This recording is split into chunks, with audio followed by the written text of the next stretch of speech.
mahasiswa sekalian yang saya banggakan dan saya cintai.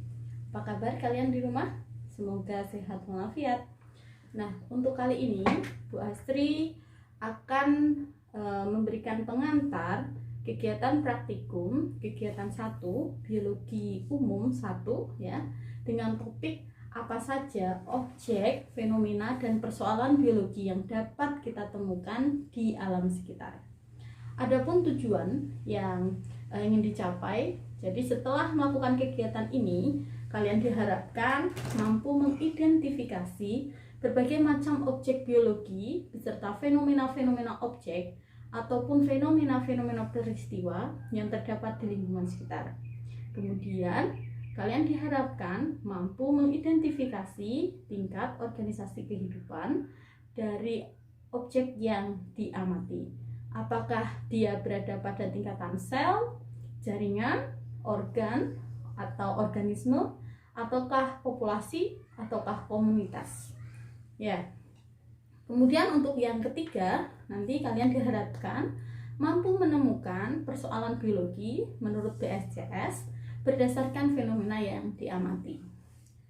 Nah, yang perlu kita ketahui bersama adalah kalau secara keilmuan biologi, jadi biologi itu digambarkan oleh BSJS atau Biological Science Curriculum Study, itu memiliki struktur keilmuan tiga dimensi ya, bangunnya itu 3 dimensi keilmuan biologi yang meliputi ada objek ya, yaitu tumbuhan, protista, dan animalia ya. Kemudian untuk level organisasi itu di dimensi yang kedua yang meliputi dari tingkatan molekuler, seluler, kemudian jaringan dan organ, lalu individu, populasi, komunitas, dan bioma. Kemudian untuk dimensi yang ketiga itu adalah berupa tema ya. Tema itu ada sekitar 9 begitu, dan 7 diantaranya itu melekat pada objek biologi. Nah, di mana tema yang melekat pada ilmunya itu adalah biology as inquiry dan juga history of biological concept, itu melekat pada badan ilmu.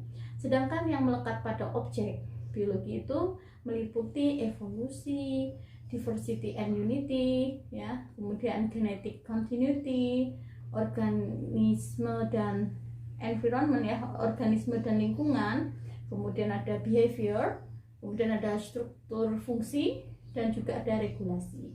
Nah, itu adalah 3 dimensi keilmuan biologi menurut BSJS. Nah, apa saja yang kalian perlukan ya? Jadi yang kalian perlukan adalah objek dan gejala biologi, kemudian berbagai referensi ya. Lalu alat yang kalian butuhkan ya, kalian butuh plastik, butuh loop, dan juga boleh jadi membutuhkan alat ukur berupa mistar gitu ya. Silahkan. Kemudian untuk langkah kerjanya, jadi ada beberapa langkah kerja yang harus kalian lakukan. Yang pertama, kalian tentukan lokasi pengamatannya ya, di mana begitu. Kemudian yang kedua, kalian identifikasi objek biologi yang kalian temukan pada lokasi observasi yang sudah dipilih. Lalu kalian fokuskan ya observasi terhadap organ atau bagian individu atau kelompok individu organisme yang menarik perhatian kalian begitu. Lalu yang keempat, kalian amati ciri atau fenomena objek atau peristiwa yang tampak dari objek biologi tersebut ya. Lalu catat hasilnya dalam tabel. Nah, langkah selanjutnya kalian identifikasikan macam objek biologi ya. Itu berupa apa? Gitu. Jadi misal tadi ada berupa tanaman ya, atau tumbuhan ya, atau berupa hewan ya, ataukah berupa protista, silakan. Kemudian kalian tentukan tingkatan organisasi kehidupannya ya.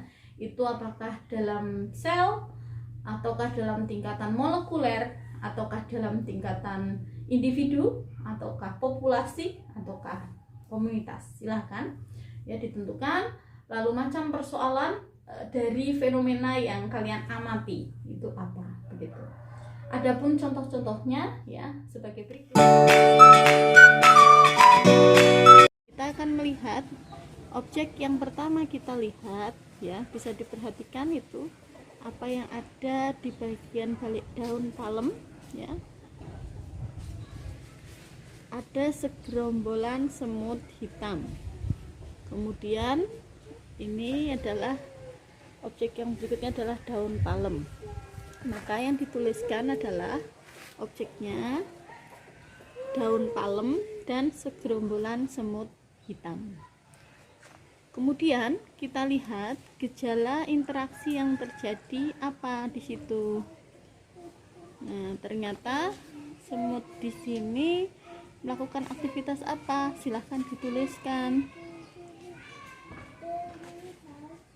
Kemudian pertanyaan apa yang bisa kalian ajukan terkait gejala yang kalian lihat dalam hal ini.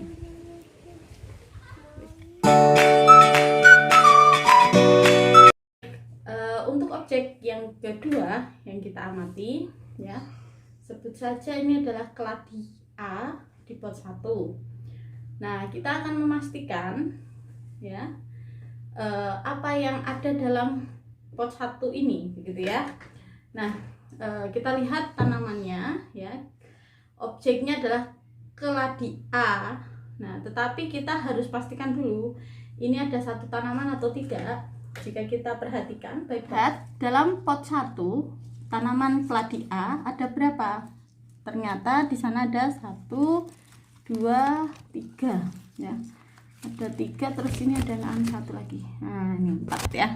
Ada 4 ya, ada 4 individu tanaman keladi A.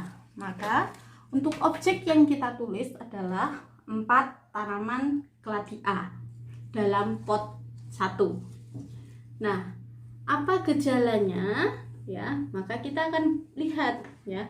Kita akan membandingkan antar tanamankah ya, antar individu dalam satu pot ini, atau bagaimana? Silahkan ya. Kalau kita membandingkan antar tanaman, maka kita bisa mengukur misal apa ini lebar tangkai daun ya, atau tinggi tangkai daun, atau ini lebar helaian daun ya. Kita lihat ya, boleh juga dengan bentuk ya, bentuk daun ya, mau dibandingkan silahkan, atau luasannya.